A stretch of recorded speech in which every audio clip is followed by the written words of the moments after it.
বান্ধবীর বিয়েতে আমার অবস্থা।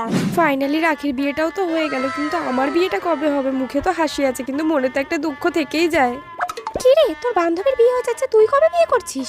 আরে করবো জানতে পারবি। যা যা স্টার্টার খা, চিকেন পকোড়া খা। চলে এসছে কাটা খায় নুনের ছিটে দিতে, একটা বয়ফ্রেন্ড জোটাতে পারলাম না, আবার নাকি বিয়ে। শুধু বান্ধবীদের বিয়ে খেয়েই গেলাম, আমার বিয়েটা আর কবে হবে? কি রে আখি, তোর বান্ধবীর বিয়ে তো হয়েই গেল, তোর বিয়েটা কবে খাবো? আরে খাবে কর এবার তাড়াতাড়ি। দূর, যে পারছে সে বিয়ে কর করে যাচ্ছে, ভালো লাগে না ব্যাং।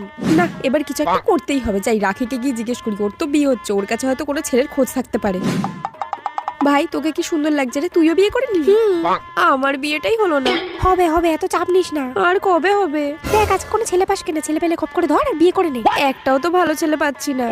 ওই দেখ, ওই ছেলেটা সুন্দর, তাড়াতাড়ি যা। ভাই, পাবো তো? হ্যাঁ যা। সত্যি বিয়েটা হবে তো? হ্যাঁ হবে। যা না, তুই যা। ভাই, তাহলে পরের বছর আমার বিয়ে, ঠিক আছে? হ্যাঁ যা। তাড়াতাড়ি যাই, এবার বিয়ে করেই ছাড়বো।